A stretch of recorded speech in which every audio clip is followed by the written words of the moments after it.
here, and today I am going to be talking about one of my favorite things, Netflix. So if you haven't watched all my older videos, then you probably wouldn't know this, but more than a year ago I posted a video talking about my favorite Netflix shows, and it got like more than 10,000 views, which is really good for me. It was honestly just really fun though to kind of start conversation with people and like connect over different shows that we love to watch. So I thought I would try to talk about Netflix again, but this time talk about movies that I've watched or want to watch, and then hopefully get some recommendations in the comments. So I thought I would just kind of go through my list and the movies that I watch or like have on my list, and then kind of break it up into categories and just talk about them and give like recommendations and backgrounds on them and stuff. As you guys probably know, Netflix takes movies off and adds movies onto the queue of what you can watch all the time. So this is just what is available right now. So this is probably going to change probably in like a few days. Comment down below if you get mad that they are always just taking movies off because it's so annoying. They recently just took off Pride and Prejudice with Keira Knightley, which is one of my favorite movies. I love watching that, and I'm so mad that they took it off.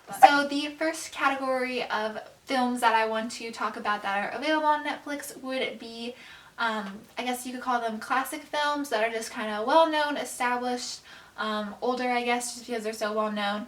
But yeah, those kinds. Okay, so the first classic movie would be The Princess Bride. This movie first came out in 1987, so it is a bit older, but I remember watching it for the first time when I was younger with my family, and I actually just watched it in the car with my brother. This is just a total classic movie. It's really good. It's got action in it and love and just kind of a really good moral of the story. I think this movie could be enjoyed by all ages, but when you're younger, it's especially kind of a fun one to watch. Another classic movie would be Great Gatsby, and I actually haven't watched the one that's on Netflix. This is the older version from 1974. The one with Leonardo DiCaprio is absolutely amazing. I totally recommend that one, even though it is on Netflix. I actually have it on DVD. That's how big of a fan I am of it. But yeah, so there is that one on Netflix, but I haven't actually watched it, so I can't really say if it's good or not. They also have To Kill a Mockingbird, which came out in 1962, so it is in black and white, but I think most schools read this book like in the classroom and or require it. I know I read it in the summer before my freshman year, and it's just an amazing story. It's honestly just phenomenal, total classic. The film is really good as well. Harper Lee is just so cool. Yeah, if you want to watch something like that that is just kind of classic and highlights some important issues in the past and like that are still relevant now, I would definitely watch this movie. Another total classic would be Grease, and I know there's two different Greases on Netflix, but the one I'm talking about is the 1978 film with John Travolta and Olivia Newton.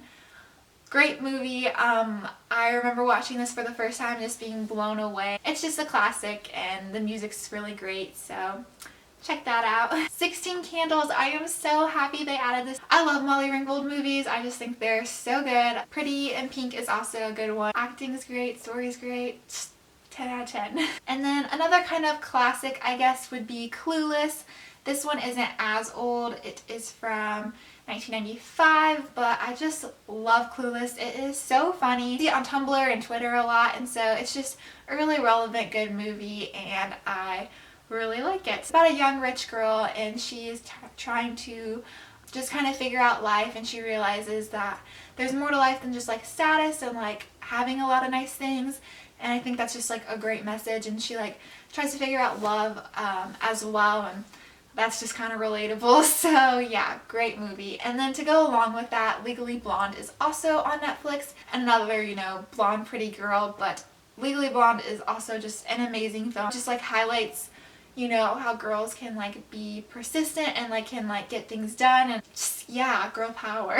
The Sisterhood of Traveling Pants is also on Netflix, and that has the young Blake Lively in it, and it's really funny to see her as a younger actress compared to the like amazing movie she's in now. This movie is about like 4 friends, and it's just a really good movie to maybe watch with a friend. I see it on TV all the time too, so it's really good. And then the last kind of classic movie would be Forrest Gump, which is just phenomenal. Forrest Gump, it has to be like one of my top favorite movies ever, just because it's literally so good. Tom Hanks is an amazing actor, and the story is just amazing, and It just really makes you think, and it makes you laugh, and it makes you cry, and it's just, you're always just like kind of full of hope, I feel like, after you watch it. Life is like a box of chocolates. I remember after watching Forrest Gump, I only watched it like 2 or 3 years ago, so I was kind of late, but after watching it, you're like, oh, that's where that's from. Like all those references that people kind of give like in real life, you like finally know. Please watch Forrest Gump. It's great. Okay, so the next category I feel like I should do is romantic movies. I am a sucker for a good love story. So the first one I feel like would be Love Actually. Has the word love in the title. This is the first rated R movie I ever watched. I don't remember how old I was, but I watched it with my grandma, so I wasn't like being rebellious or anything. It is set in England, and it's like one of those movies that follows a bunch of different stories and like intertwines them, and it is just honestly so good. It's set during like the Christmas time, but I watch it any time of the year when I feel like watching it because it's just so good and I really love it. So I definitely recommend that. The movie One Day with Anne Hathaway has been on Netflix for a while, and it is so sad. I was sobbing when it ended. I didn't really like know much about the movie before I started watching it, and then after watching it I was like, oh my god.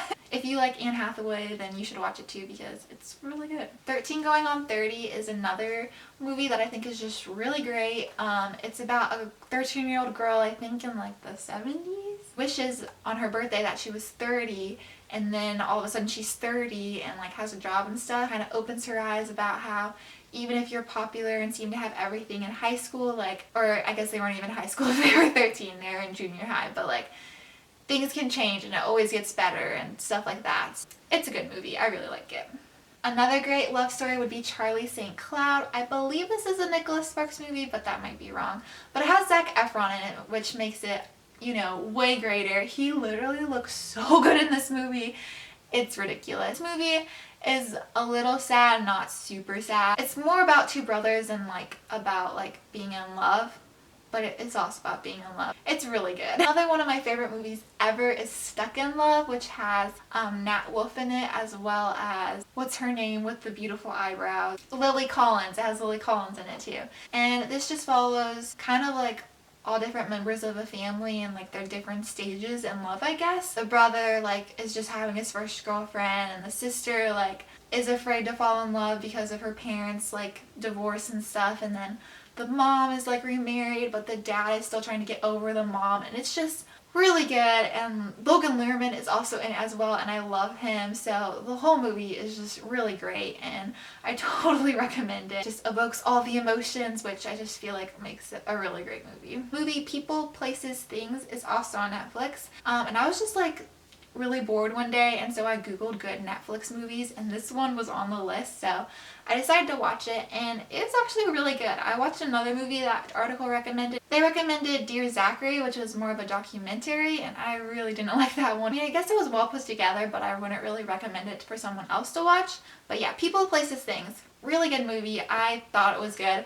It reminded me of 500 Days of Summer because it's like a love story, but not really. It's probably better for someone who is older because this man has kids and he's having problems with his wife or ex-wife, I guess, but you could still like it at this age. I don't know. I think that's most of the romantic movies. The next category I want to talk about would be Disney/animation movies, because who doesn't like a good Disney movie every once in a while? So High School Musical 1 and High School Musical 2 are on Netflix, and like, guys, this is my childhood. I was that 7-year-old who watched High School Musical like every day and had like a High School Musical hamper. Like, that's how much High School Musical stuff I had.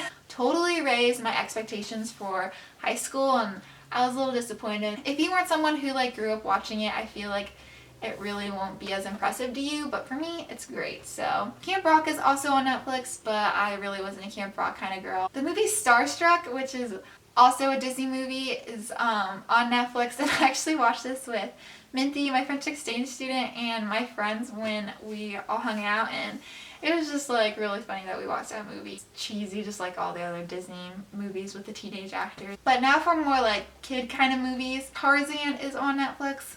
Not my favorite Disney movie, but it's still pretty good. Hercules, I actually love Hercules. I have a thing for Greek mythology, so I really like this movie. They also have Robin Hood on Netflix, which I only watched like once as a kid, but I thought it was a pretty good movie. It kind of makes you think about, you know, can you steal from the rich and give to the poor? Like, is that possible to do that and like still be a good person? Like, kind of thing. A more recent movie that's on Netflix is Home. And I actually watched this while babysitting, and it's actually a really good movie. I believe Jennifer Lopez is the mom and Rihanna's the girl. It's kind of funny to like recognize those voices, but I just thought the movie was like really cute and like had a good like moral story. So if you're babysitting and you want to see a good movie, then recommend this one.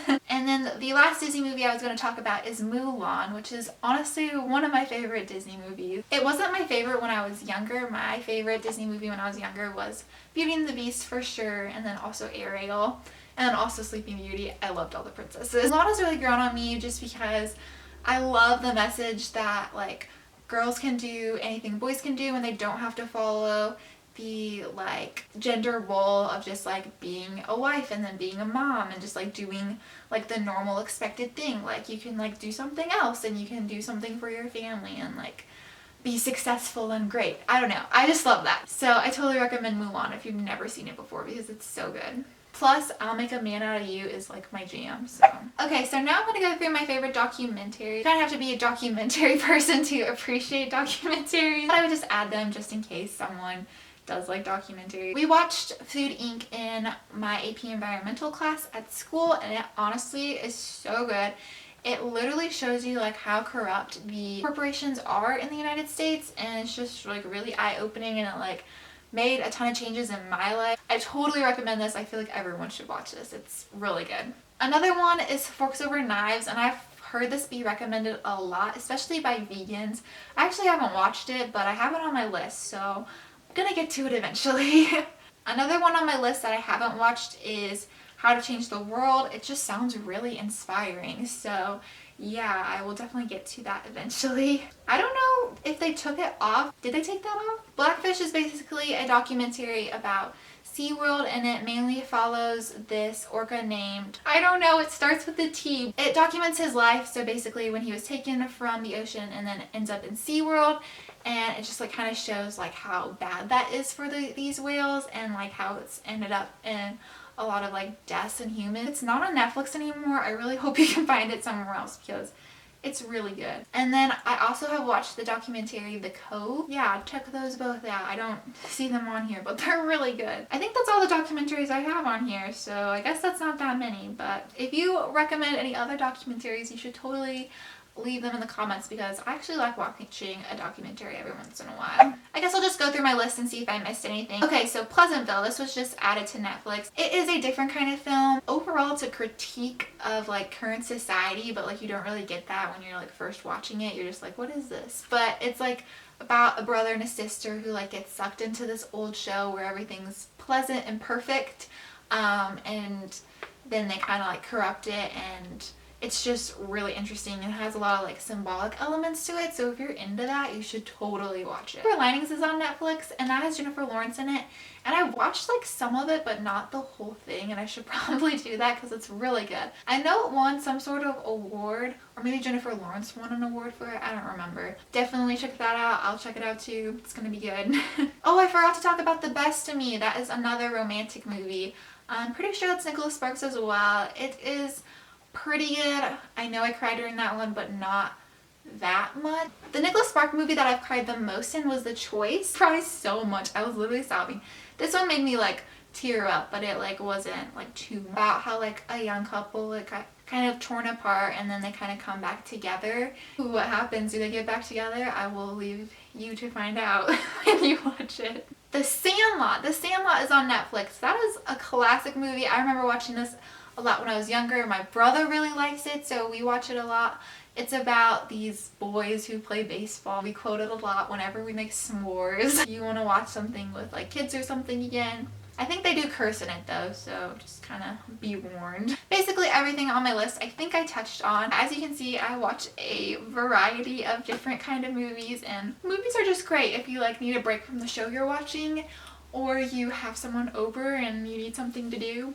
movies. But yeah, so I hope you guys liked this video and you found something maybe to watch that you hadn't before. But yeah, so have a great rest of the day and I will see you guys in my next video. Bye!